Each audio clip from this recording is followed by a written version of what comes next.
Ok, estoy súper emocionada de que nos encontremos hoy para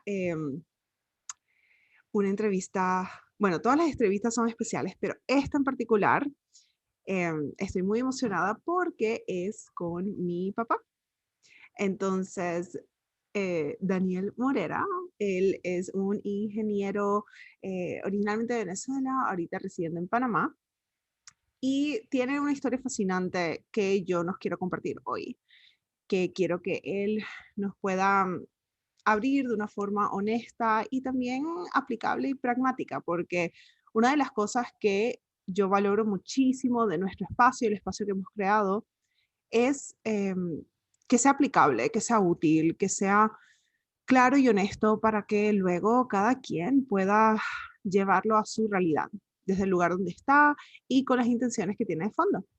Así que, hola papi, Hola, hijita, ¿cómo estás tú?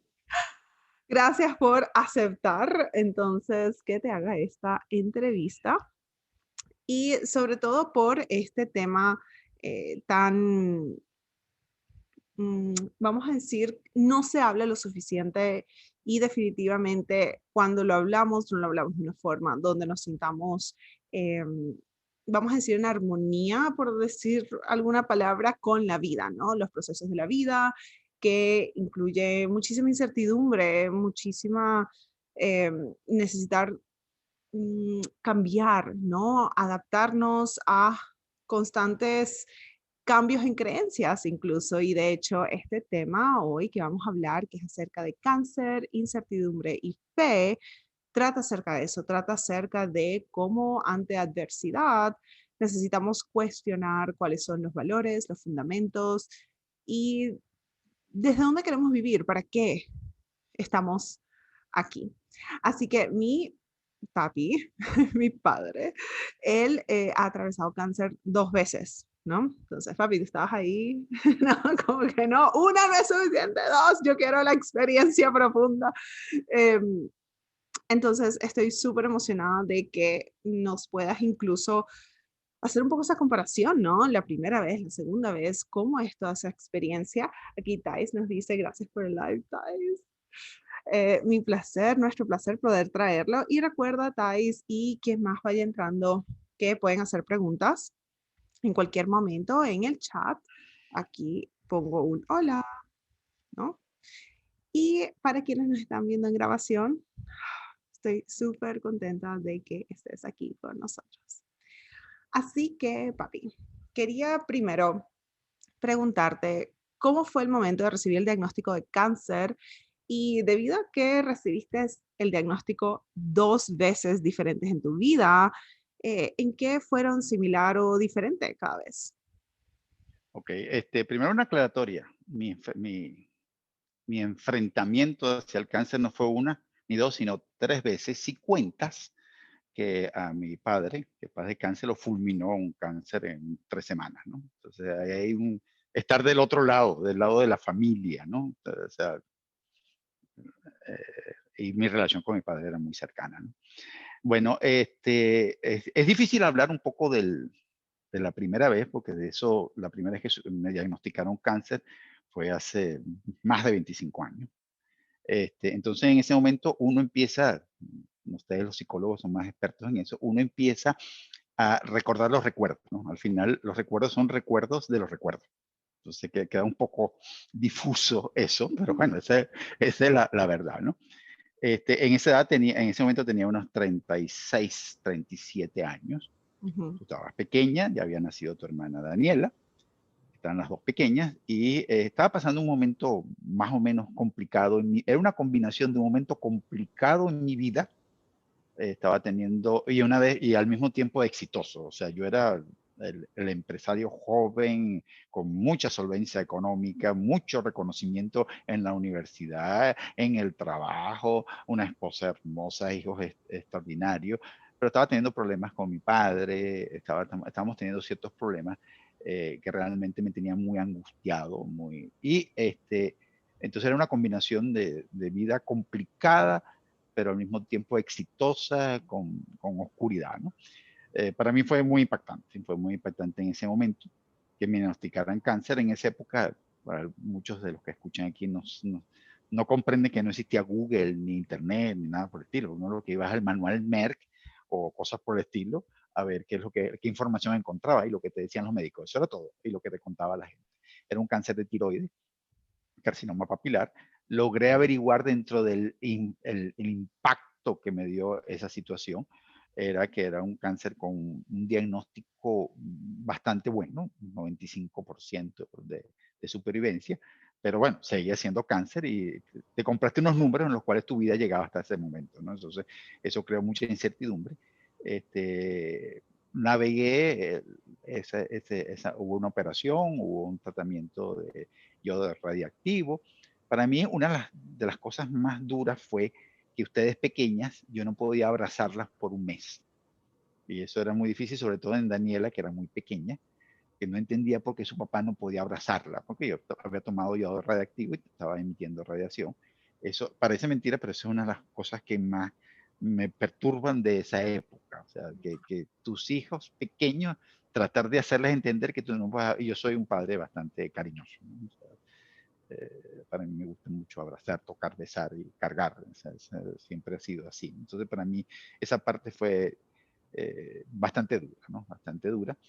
Se manejó más o menos rápido. Me mudé para Estados Unidos en ese momento, justamente terminando la operación, a vivir en Estados Unidos, a tratar de rehacer mi vida, porque esa oscuridad que tenía y ese pequeño sacudón que hubo, en ese momento no fue tan dramático, ¿no? El pequeño es porque, te repito, estaba joven, estaba saludable, el diagnóstico era muy bueno, o sea, tomó a tiempo, pero bueno, es cáncer, ¿no? O sea, al final me quitaron la tiroides y tenía que tomar tiroxina de por vida y la he tenido que tomar toda la vida sin ninguna otra consecuencia.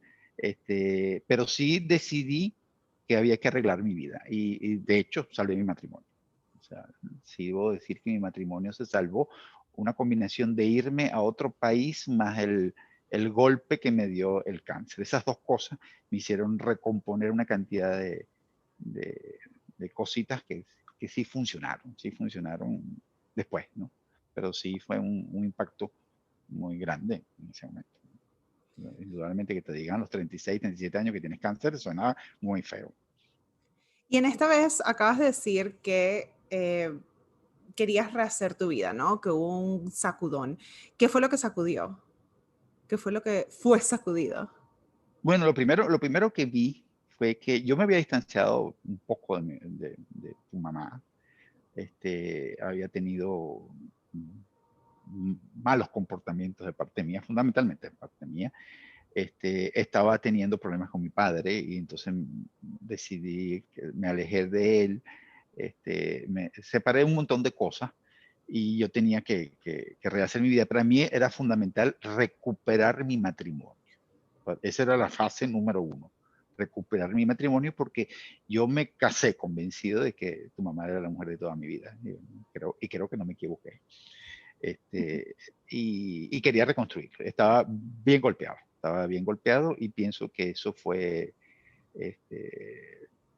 fundamental, fue muy fundamental. O sea, que visto desde afuera tenías como quizás el éxito que todo el mundo sueña, ¿no? O sea, reconocimiento, validación, seguridad financiera, una familia. Sin embargo, suena a que había algo en cuanto a las relaciones, ¿no? La relación con tu Sí. pareja, la relación con tu padre. Entonces, ¿qué fue más o menos lo que encontraste en cuanto a las relaciones? ¿Qué sientes que había? ¿Que no podías ser tú mismo? ¿Que no habían conexiones íntimas o vulnerables? ¿O había algo de rechazo, de resentimiento? ¿Qué sientes que pudo haber sido sacudido específicamente dentro de esas relaciones? Mira, lo primero es que eso que tocaba de describir, de un éxito total, o sea, tú me veías desde afuera y tú decías, wow, ¿qué más puede lograr? Eso, lo primero que hizo fue olvidarme de mi esposa. O sea, yo me acuerdo que mi mamá me decía, yo siento que tú estás conmigo, pero no estás. O sea, yo tengo una esposa bonita, hermosa, inteligente, culta, profesional, o sea, y la exhibía, pero está bien, ajá, y apártate porque ya no te necesito. Ya no, o sea, había había soberbia, ahora que lo mencionas, Mm, había soberbia. O sea, había logrado casi todo lo que una persona podía pensar lograr a los 30 y medio años, 35, 36, había logrado todo. Y esa soberbia empezó a deteriorar y a dañar a las personas que yo más quería, ¿no? Indudablemente. Inclusive, yo decidí irme para Estados Unidos y cuando ya me iba, después de la enfermedad, mi padre se me acerca y me dice, Daniel, por favor, no te vayas. Y a esta retrospectiva, yo no debía haberme ido. Pero si no me hubiera ido, no hubiera nacido tu última hermanita, entonces la vida hubiera sido diferente. Entonces uno no puede decirlo, no, si hubiera hecho tal cosa, no, no, no, no, las cosas pasan porque tienen que pasar, ¿no? Pero si yo pudiera de repente rectificar algo en ese momento, quizás no me hubiera ido. porque Quizás no me sientes hubiera, que era más como, ¿por qué? estaba huyendo, había una parte de huir de el éxito que destruía relaciones.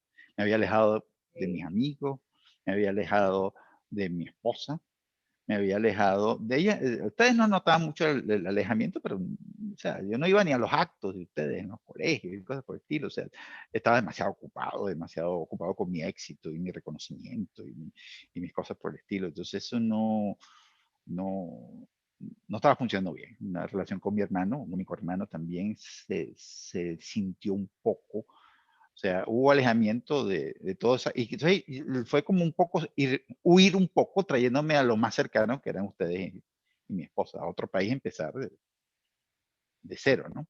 Y ahí estuvimos 5 años, ¿no? Fíjate que qué interesante cuando dices el éxito destruye relaciones, ¿no?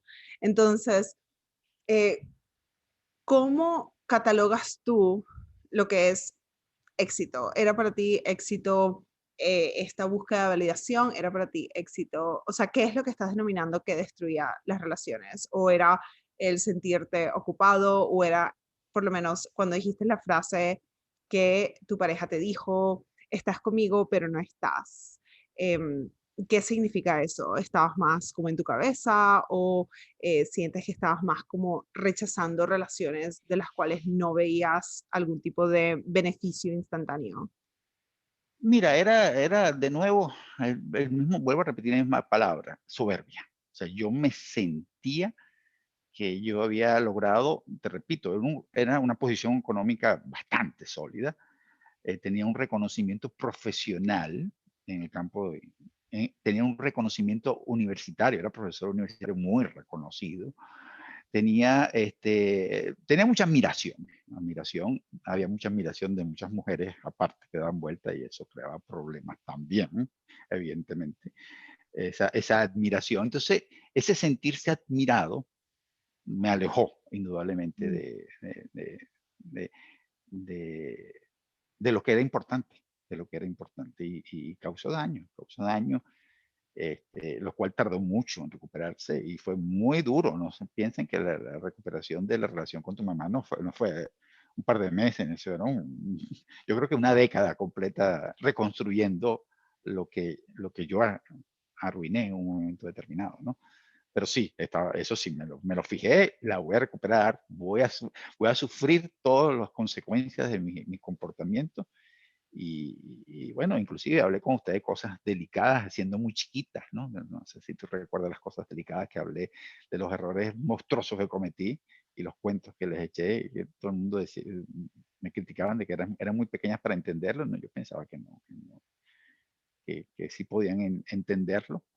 Y, pero no fue fácil. Y sí, indudablemente el detonante fue el cáncer, ¿no? El cáncer fue el detonante de que ya. Ajá, ¿y qué hago?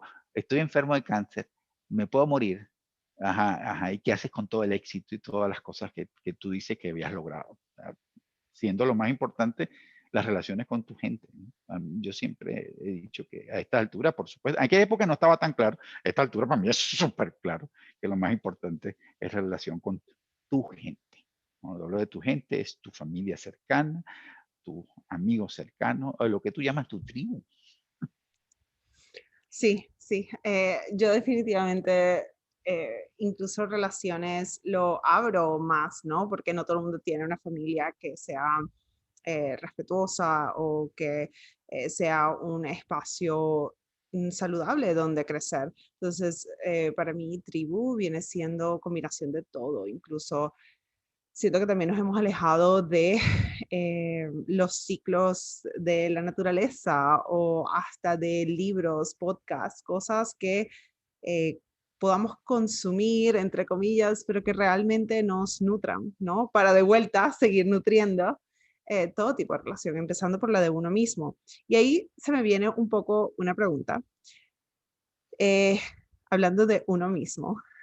Si toda tu o la mayor parte de tu identidad estaba basada en esta idea que tenías de éxito, ¿no? Y de esta validación y de todos estos logros y de esta admiración por otras personas, cuando se derrumba todo eso, ¿qué pasó con tu identidad? ¿Qué pasó con con toda la energía que ponías en eso? ¿Qué fue lo que sentiste? ¿Qué ocurrió? ¿Hubo como algún derrumbe?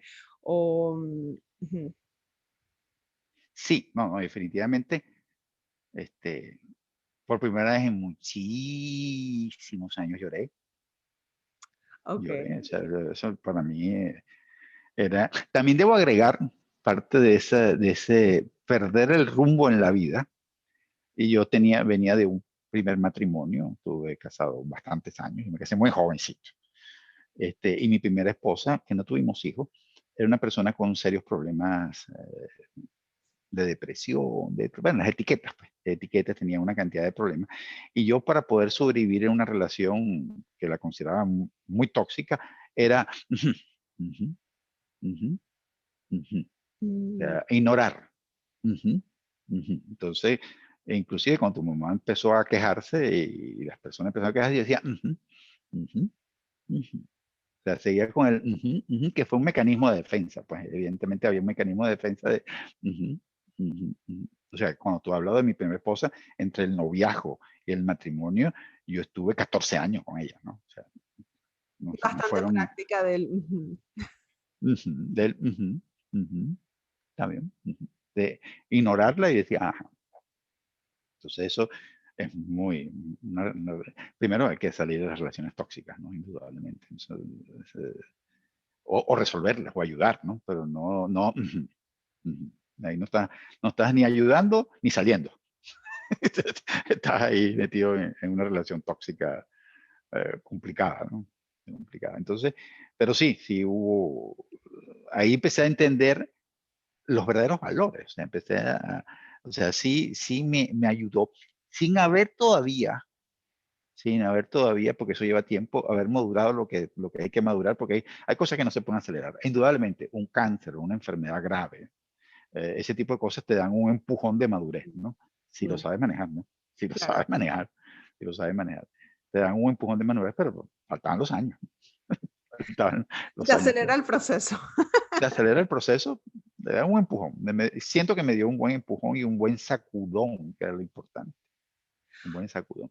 Ahora, con esto que me estás diciendo, ¿no? Este colapso de identidad, con permitirte llorar después de muchísimos años, cuestionar todas tus relaciones e incluso la forma en que te relacionabas con las personas con las que querías ser más íntimo. Suena a que es un proceso que requiere muchísima confianza, muchísima disposición, muchísima fe, quizás un toque de desespero, ¿verdad? Como dices tú, el cáncer tomó muchas decisiones por ti, ¿no? En el sentido de que a veces vivimos estas experiencias muy dolorosas, muy adversas, que nos empujan, ¿no? A tomar decisiones que de lo contrario quizás no tomaríamos, ¿no? Dejaríamos las cosas así como están. Entonces, aquí me trae a mi otra pregunta. Eh, ¿Puedes vincular un poco, es que si en esa incertidumbre de relacionarte con tu pareja de forma en la cual nunca habías hecho, de mudarte de país, de dejar que tu identidad se derrumbara, ¿cómo lidiaste con esa incertidumbre? ¿Y es que hubo algún componente de confianza, de fe, de brincar hacia el vacío? Bueno, no fue tan brincante al vacío. Tenía recursos económicos, Mm, evidentemente. Eso no es tan al vacío.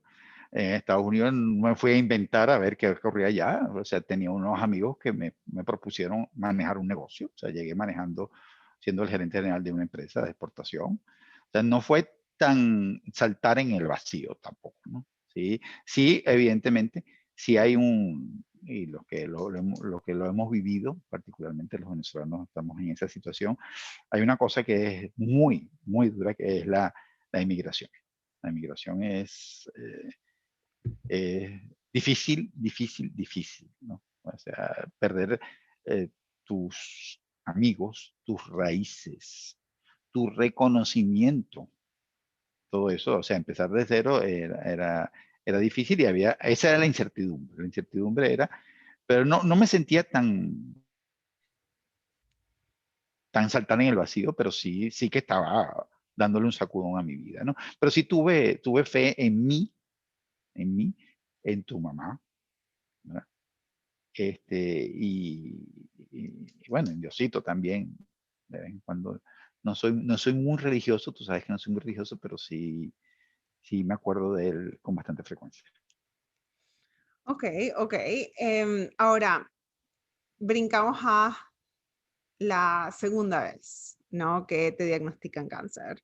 Y quizás se presenta un poco ese, voy a especular, tú me dirás un poco cómo lo experimentaste, pero ese sacudón de nuevo, ¿no? O esa incertidumbre de nuevo. Y ahora una incertidumbre también acerca de vivir, ¿no? De si voy a poder sobrevivir este cáncer o crecer de este cáncer o pasar este año, ¿no? Entonces, esta fe de la cual estás hablando, ¿tuvo algún lugar también en esta segunda oportunidad donde fuiste diagnosticado con cáncer? Y nos puedes contar un poquito cómo fue ese proceso.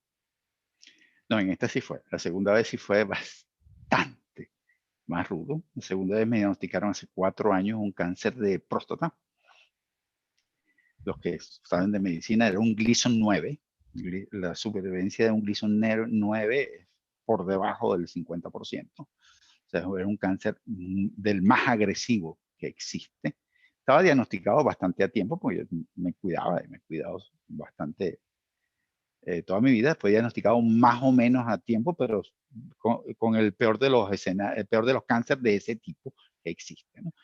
En ese momento, y por supuesto ahora tenemos a San Google, en el cual inmediatamente uno empezó a buscar y descubrí que, oh, oh, oh, oh, ahora como que si no tengo un 95% de probabilidad, además no tenía ni la edad, yo tenía 30 y pico años cortos, estaba hablando de prácticamente 60 años, y un cáncer muy agresivo con muy mal pronóstico. En ese momento sí me enfrenté a la real posibilidad de que hasta aquí llegué. O sea, sí lo sentí. La primera vez no fue tan claro, me asusté, pero no fue, pero esta vez sí llegué a la conclusión de que hasta aquí llegué. ¿Y dónde Hasta aquí sentiste llegué. eso? ¿Cómo se siente?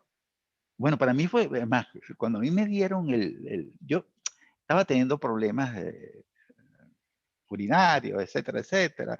Me dieron un antígeno que se voló, siempre estuvo alto, dio muy alto.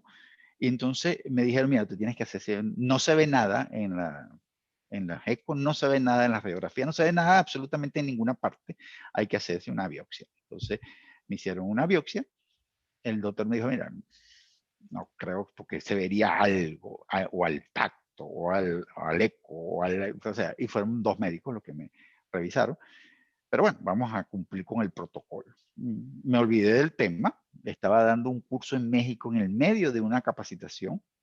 Un día sábado me llama el médico, en ese caso fue de Venezuela, me dice, Daniel, tienes un cáncer muy agresivo y te necesito que te vengas lo antes posible. Colgó el teléfono y yo temblando las piernas, se me acerca a las personas que están organizando el curso y me dicen, Daniel, ¿qué pasó? Pasó esto y esto. No puede ser, ¿y qué hacemos con el curso? Y dice, sigue. ¿Cómo? Sigue. Y ese es el secreto sobre todo esta segunda vez. Y voy a contar varias anécdotas y sigue, porque la cosa fue poniéndose dura, ¿no? Y sigue el curso. Y mira, las piernas me temblaban, y porque te digan, un cáncer muy agresivo, Claro. ya saben lo que te estás diciendo, ¿no? Entonces terminé mi cáncer, mi Ok. curso, Ujú. los 2 días. Al día siguiente, la persona que estaba organizando el curso le contó a los presentes. Me aplaudieron, pues nadie se dio cuenta. Y hubo mucha gente me abrazó. O sea, hubo, hubo las primeras muestras de solidaridad, de gente que no me conocía, me estaban conociendo en ese momento. Ahí empezó la investigación. Resumiéndolo muy rápido, tuve que operarme una cirugía radical de extracción de próstata bien agresiva, con una recuperación muy dura. Hubo que hacerme, después posteriormente, hubo que hacerme radioterapia, 35 radioterapias. Hubo que hacerme una supresión hormonal de todo lo que era testosterona durante 2 años, los cuales realmente me hicieron sentir muy mal. O sea, estoy hablando de un tratamiento de 2 años total. Y yo de la radioterapia, o sea, yo dictaba un curso y yo me iba del curso a darme una radioterapia. De la operación de próstata, que fue bien severa, estuve 15 días con una sonda, a los 30 días me monté un avión a Ecuador a dictar una capacitación. O sea, recuerdo que lo primero que me dijo el médico, me dijo, la mitad de la recuperación está aquí. No puedes sentarte a ver si me salvo y a suplicar salvar. Tú tienes que seguir haciendo lo más cercano a tu vida posible y con entusiasmo y fe. Pero después descubrí, a lo largo de, porque lo que me enseñó esta segunda oportunidad, que lo importante no era sobrevivir. Y lo dije en una, no sé si puedo contarlo sin llorar, Deja que fluya, si lloras, deja que fluya. pero fue difícil todo el recorrido, pero yo había cambiado. Yo era una persona mucho más espiritual, mucho más confiada en el plan, en que las cosas ocurren y ocurrirá lo que tiene que ocurrir. Y, y sí tuve la certeza de que lo importante no era sobrevivir, sino cómo enfrentaba la enfermedad. El cómo. Y ese cómo incluía perdonar, incluía acercarse a tu gente, tener confianza. Cuando uno viene, y yo siempre aprendí y reforcé, que uno no le pide a Dios para que lo complazcan a uno. Porque Dios no, o sea, Él tiene un plan un poco más complicado que complacer a las personas. Uno le pide a Dios de que en el plan de Él las cosas no sean tan duras para uno. Bueno, llegó un momento, lo que más temía era dejar a tu mamá sola. Eso para mí fue. Fíjate que más que el miedo a morirme, que por supuesto que da miedo, porque el que me diga, no, yo tengo la absoluta fe, yo sé, no, cada cual tiene su nivel de confianza en el afterlife. Algunos tendrán más confianza, otros menos, pero todos nos da miedo. O sea, el sacerdote tiene toda su vida ahí, cuando está en ese momento, aquí lo tienes enfrente, da miedo, indudablemente. A ese le da miedo, al papa le da miedo. O sea, a todos nos da diferentes niveles de miedo e incertidumbre, pero yo siento que hay que tener confianza en el plan y ese recorrido sea con un final, vamos a decir, un happy end entre paréntesis, porque el happy end al final sí no vamos a morir, no hay nada que discutir. Que tuve, me pude recuperar de un cáncer muy difícil, con muy mal pronóstico. Sí pienso que lo enfrenté diferente y siento que, además, logré algo que para mí era fundamental. En el proceso, hay una persona, yo nunca he tenido rencor por nadie, excepto una persona. Hay una persona que yo sentí, mi interpretación nos hizo mucho daño, familia mía, una prima mía, hizo mucho daño a la familia, en mi opinión, y yo tenía un fuerte resentimiento. fuerte resentimiento. Y yo, más tiempo después de estar en el medio del proceso, dije, Diosito, yo en este momento quiero rezar hoy por mi prima. Quiero pedir que ella esté bien, porque de paso me había enterado por refilones que estaba sufriendo de lupus y no estaba bien de salud. Y una persona mucho más joven que yo. Y yo quiero realmente que tú entiendas y tú ves mi corazón de que no hay resentimiento. Ninguno. Y eso lo aprendí de este proceso, de que, repito, fue duro, pero estaba mejor preparado, ¿no? Fue muy duro no solamente porque la enfermedad fue mucho más severa y mucho más grave, sino que económicamente estaba en la ruina. Literalmente no tenía cómo pagar un tratamiento. Y el Muy seguro que diferente a tenía, las primeras. el seguro que tenía como siempre tenía el antígeno alto, tenía la excepción de próstata. Y recuerdo que tenía una tarjeta de crédito con la cual me metí como garantía la primera operación, porque si te 9,000, $10,000, la metí como garantía, la tarjeta pasó, dije, bueno, vamos a ver después cómo pago esa tarjeta, pero era una American Express que hay que pagar el mes siguiente, pero ¿de dónde sale el dinero? Y recuerdo que un amigo muy cercano aquí se me acercó en la operación y me dice, Daniel, pagué la cuenta y después algún día veremos. Mm, mm. Ahí, ahí empieza el impacto. La segunda vez, cuando me dicen, tienes que hacer radioterapia, yo dije, bueno, no sé, tendré que ir a un hospital. Me dice el médico, te voy a mandar para el Hospital Público de Panamá, el anticanceroso el oncológico de Panamá, público. Cuando yo entré y vi ahí 200, 300 personas en la consulta, dije, me voy a morir, me voy a morir. Y el tratamiento fue extraordinario. Las personas tienen una convicción increíble y todo funcionó. Funcionó. Las cosas fueron fluyendo, pero ojo, fueron fluyendo y el resultado fue bueno. Pero si no hubieran fluido así, si al final hubiera llegado a un hospital donde no hubieran podido atenderme y al final la enfermedad hubiera progresado y lo importante era cómo lo manejé. O sea, el acercarme, el tener confianza en el resultado final, independiente del resultado. En eso consiste la confianza. La confianza no es, Diosito, sálvame, y después si la persona, o salva a mi familiar, y si la persona no se salva, entonces uno se encabrona con Dios porque no lo complació. O sea, eso no es confiar y eso es soberbia. Mm, O sea, mm. Que era o sea, lo que habías tenido muchísima experiencia con esa sí, soberbia entonces antes. yo estaba dispuesto a morirme. Y lo que le dije a Diosito, Diosito, no me disgustaría si me das unos años más con mis hijas y nietos. La verdad, si está dentro de así lo pedí yo, si está dentro de tu plan. Eso sí, si es hora de irme, sí me gustaría que no fuera algo largo y doloroso y destructivo. Si es largo, doloroso y destructivo, o sea, que lo asimilemos de la mejor manera, o sea, no puedes, en eso consiste la fe, en eso consiste la fe, y de que va a ocurrir lo que tiene que ocurrir.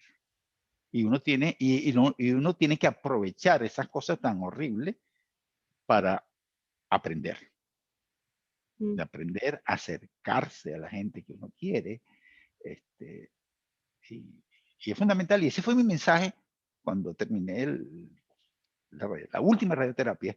Cuando uno hace la última radioterapia hay una campana. En ese momento es una sala para darle una idea del volumen que maneja esta gente, ellos hacen 200 radioterapias al día. Hay 3 máquinas que trabajan 12 horas sin parar, con 3 turnos de especialistas. O sea, y las máquinas de última generación, o sea, el volumen. Entonces tú estás en una sala de espera donde habemos 10, 15, 20 personas que estamos, algunos más adelantados, otros más, que estamos compartiendo radioterapia. Unos tú los ves muy malitos, otros los ves mejorcitos, etcétera, y uno sabe que va a haber mucha gente. Entonces, cuando uno termina la radioterapia, le sugieren a uno que uno suene una campanita y dé un testimonio. Y la gente trae regalitos a las personas cotillones, a los que ujú, están ahí, a los mm. que están ahí. ¡Ay, qué hermoso! Hay Wow. gente muy pobre que el cotillón es una cartica escrita a mano y un caramelito. Pues hay gente que te trae una frutica, te trae un bomboncito y cosas por el estilo, ¿no? Entonces recuerdo que la gente decía, no, siempre cuando sonaba la campana es, tengan fe, esto va a seguir adelante, la fortaleza, Dios lo va a escuchar, tengan fe. Y entonces mi mensaje fue que yo sé que muchas personas quedaron y dicen, aquí la fe consiste, le dije yo cuando dije la campana, en no si nos salvamos o no. Si nos salvamos, mejor, pero si no nos salvamos, lo importante es el trayecto. ¿Cómo lo manejaste? ¿Cómo si te acercaste a Dios? Si confías en el resultado que Él te dé, o Dios, el universo, lo que ustedes quieran creer, que el resultado es el que tiene que ser. O sea, aquí no, esto no, nosotros no somos un experimento abandonado, como dijo Nietzsche. O sea, no somos un experimento abandonado. Aquí está ocurriendo algo que no entendemos. Evidentemente no entendemos qué es lo que está ocurriendo, no entendemos lo que es la vida, no entendemos lo que es el universo, pero hay un plan. De eso sí se los puedo asegurar como pseudocientífico, que soy ingeniero toda la vida y siempre he sido investigador.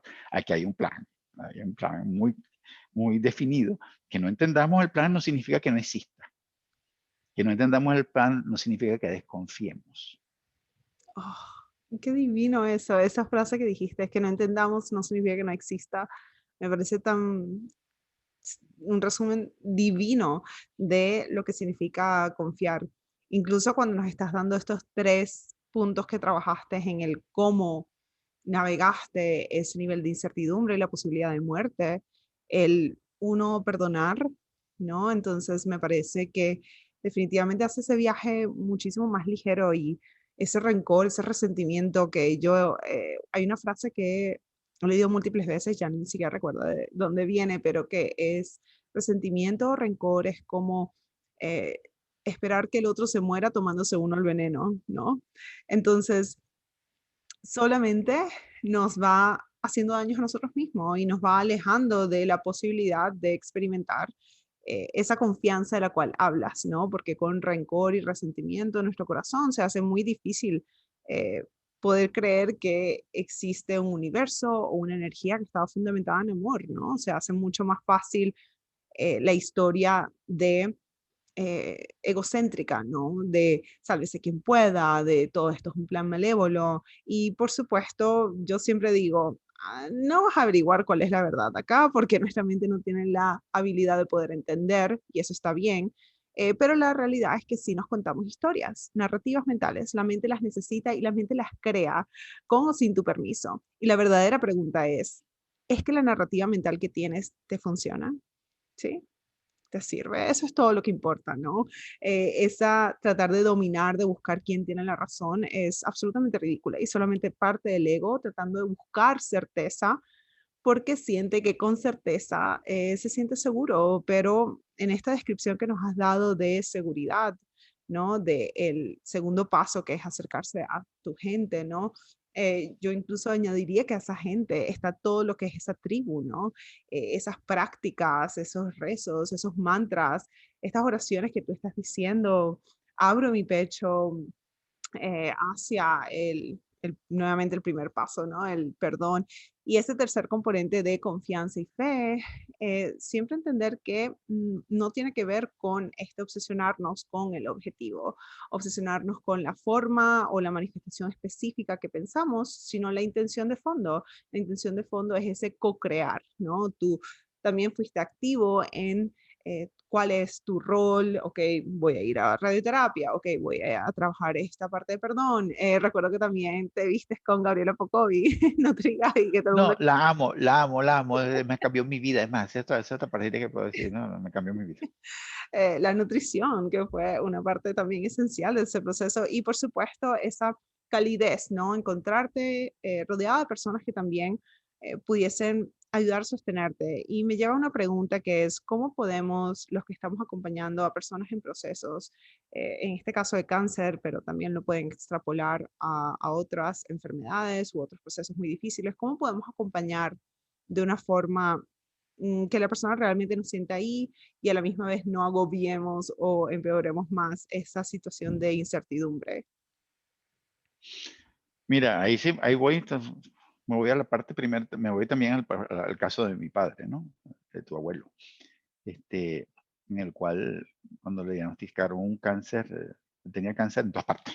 O sea, él le llegó, se sentía muy mal, se sintió mal físicamente, lo llevaron a una emergencia y cuando llegó le dijeron tiene cáncer en los huesos, en el hígado, en el riñón, en los pulmones y en todas partes. O sea, me dijeron dura de 3 a 6 meses, no hay manera, no hay ningún tratamiento, solamente tratamientos paliativos.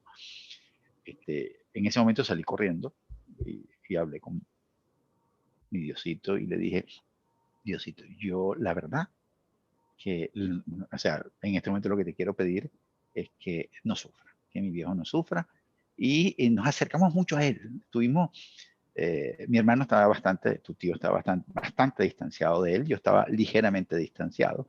Estaba en el medio la persona que mencionamos que no perdonaba, y nosotros íbamos todos los días a verlo, a hacerle cariño, a que sintiera que nosotros estábamos ahí, y duró 15 días.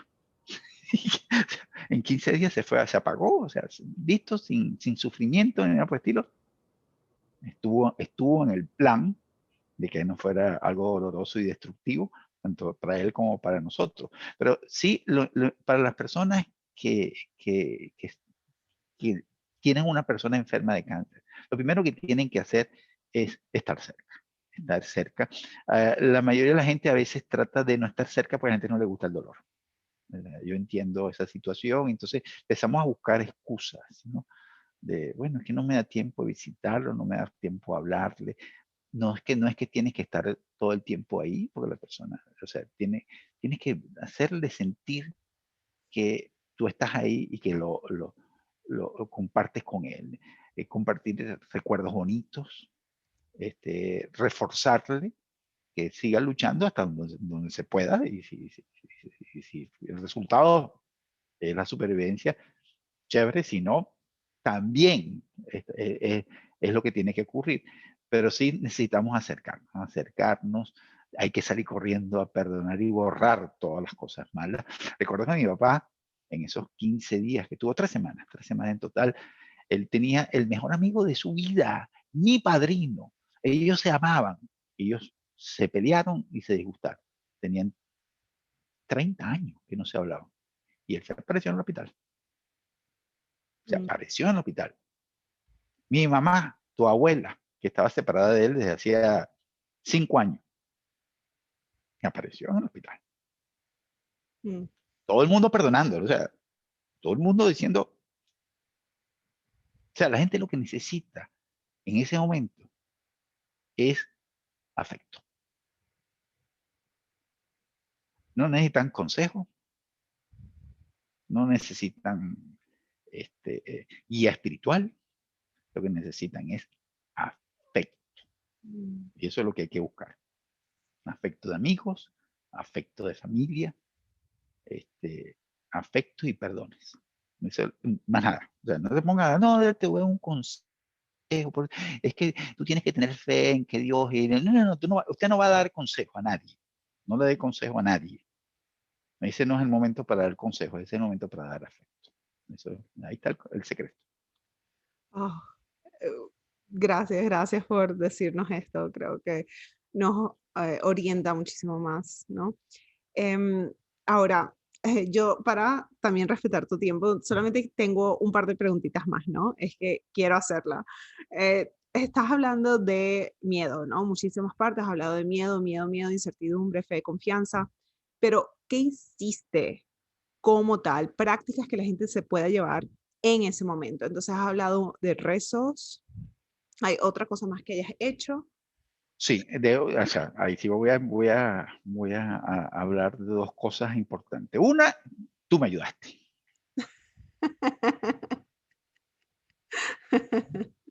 Tú viniste y me dijiste, papá, respira.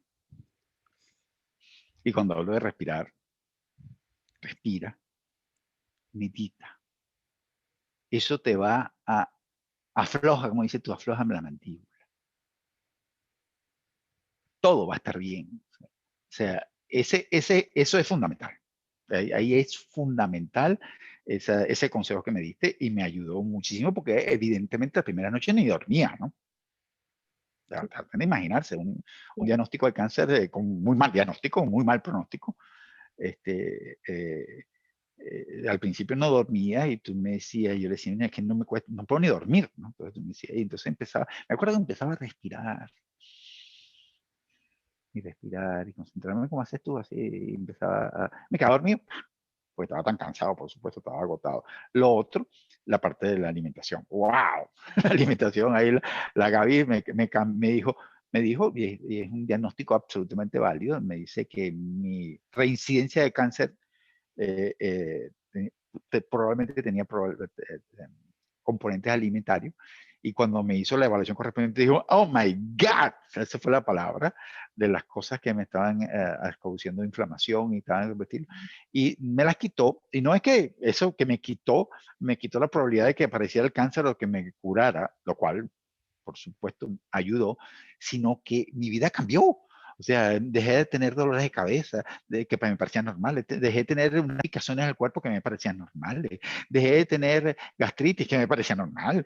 O sea, a mí me parecían todos los achaques que a mí me parecían normales propios de la edad, desaparecieron. Yo, wow, me aumentó la energía, me aumentó una cantidad de cosas. O sea, entonces, relajación, respiración, guía espiritual, si en un momento determinado, para eso están ustedes ahí, una guía espiritual y alimentación. Alimentación correcta. Eso va a ayudar, ojo, va a ayudar al proceso, no al resultado. Mm, mm, Cuidado con eso. Yo no estoy diciendo en un momento, mira, si ustedes vienen, respiran, ustedes meditan, ustedes perdonan y ustedes se alimentan bien, ustedes se van a curar de cáncer. No, no, no, no, no, no, no, así no es. Así no es de fácil, no es de sencillo. Aumentan sus probabilidades, pero lo más importante es que si no es así, aumentan las probabilidades de que el proceso sea más fluido, el de la muerte. Yo creo que esa palabra, el proceso, es una que es importantísimo que tengamos también en la parte, pues, que yo enseño el componente espiritual, entrenamiento de mente, el trabajo de ego y de sombras. Muchísimas personas abandonan un poco lo que es el proceso y entonces nos metemos en, cuando llegue a tal lugar estaré libre de ego, estaré sanada, estaré tal cosa y nos metemos en los mismos bucles. Y es como que esa no es la vida, te estás confundiendo con las fantasías de tu cabeza.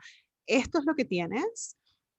No hay ningún tipo de certeza, ¿no? De lo que vaya a ocurrir, pero lo que podemos hacer es sembrar ahorita ciertas cosas. Luego no sabemos, hay una cantidad de factores que determinarán si cuando tú siembras una semilla en aquel terreno, tratas de que el terreno esté fértil, pones una buena semilla, pero hay una cantidad de cosas que no dependen de uno, ¿no? Si llueve o no llueve, si el sol sale o no, si viene un terremoto y rompe todo ese terreno, entonces em, ese proceso de vida, ¿no? Ahora, una última preguntita, papi, antes de que te vayas, y es, si pudieras decirle algo a tu Daniel chiquito de 5 años, ¿qué sería? Niño de 5 años. Sí, de 5 años, chiquito, niñito, ¿qué le dirías? No, no es importante. Yo pienso que a un niño de esa edad no es importante lo que se le diga, sino lo que le transmita ese sentimiento. A un niño de esa edad lo que se necesita es sentirse querido. Punto. Es más, a mí siempre, y tú sabes que siempre lo he dicho, no, es que la gente, no, tú tienes que hacerlo hombre de bien y o mujer de bien y tú tienes que darle los principios, los valores. No, uno tiene que enseñarle ciertas cosas para que la gente lo soporte. O sea, para que no sea un niño impertinente, quizás, o cosas por el estilo. No, el niño lo que necesita es sentirse querido. Más nada. Los consejos están absolutamente, o sea, si le das un consejito o le dices alguna cosita, no la visualizo que sea importante. Ningún consejo. Un niño de 5 años, no, no. Que se sienta querido, querido. Yo creo que Con gestos y con palabras y con acciones. Yo creo que ahí has resumido todo el trabajo de niño y niña interior. Es acerca de esos gestos, de esos mensajes que nosotros pensamos que no importan, pero son todo el contenido y todo el mensaje de que eres suficiente y eres querido. Qué hermoso mensaje, de verdad que sí, papi. Y quiero agradecerte muchísimo por tu tiempo, por tu vulnerabilidad, por tu disposición, también a las preciosuras que están aquí con nosotros en vivo y las personas que nos estarán viendo en grabación. De verdad que quisiera que todo el mundo pudiese escuchar esto. Me parece tan importante y tan esencial que abramos espacios seguros para poder hablar de estos temas y, por supuesto, luego llevarlo a nuestras vidas y aplicarlo, que no se quede únicamente en yo una vez escuché una grabación, sino si hay algo que nos podemos llevar de este espacio es que definitivamente este proceso, bien sea de enfermedad, de incertidumbre, de vida entera, requiere de volver a revisar nuestras relaciones, ver desde dónde nos estamos conectando con otras personas y con nosotros mismos y por supuesto que nazca desde ese yo ya soy querida, yo ya soy querido, yo ya soy suficiente y desde ahí podemos tomar decisiones sabias que, por supuesto, toman en consideración el mundo terrenal y las cosas que queremos o necesitamos hacer, pero que también toman en consideración que incertidumbre e impermanencia son leyes, leyes que no vamos a poder refutar acerca de esta condición humana. Así que, papi, muchísimas gracias, muchísimas gracias. Nada, nada, besitos. Gracias, Mariana. Gracias, Liliana. Está ahí que estuvo también por ahí. Quiero agradecer que hayas escuchado este espacio. Si quieres apoyar mi trabajo, que sepas que tengo un Patreon, es decir, un espacio donde hay membresías y tienes acceso a mi podcast privado. De hecho, esta era originalmente una entrevista privada para mi Patreon y decidí darle otro regalito a mi Patreon porque necesitaba poder compartir esto de forma pública. Sin embargo, si quieres apoyarme en mi Patreon, vas a poder conseguir no solamente apoyar mi trabajo, sino también un podcast divino con muchísimo contenido de calidad. Además, si te ha llamado la atención lo que es el trabajo del ego y cómo poder navegar incertidumbre de una forma donde vemos cuáles son los bucles en los cuales nos metemos, por qué control, perfeccionismo y rechazar nuestras emociones parece controlar nuestras decisiones. Y si sientes que estás creando tu propio sufrimiento de una u otra manera y quieres cuestionar tu relación con el miedo, entonces mi acompañamiento Bosque Pantanoso Jodido ocurre en septiembre. Es un acompañamiento bastante intenso, grupal, donde cierras con una sesión privada conmigo y vamos a poder hacer trabajo kármico secular, vamos a poder aprender lo que es agilidad emocional y poder desarrollar lo que son decisiones sabias para que dejes de vivir tu vida constantemente limitada y repitiendo patrones de trauma o de karma y poder aprender a sentir miedo, sentir incertidumbre, sentir dudas, pero no meterte en el bucle más infinito que existe ahí. Así que gracias y espero verte por ahí.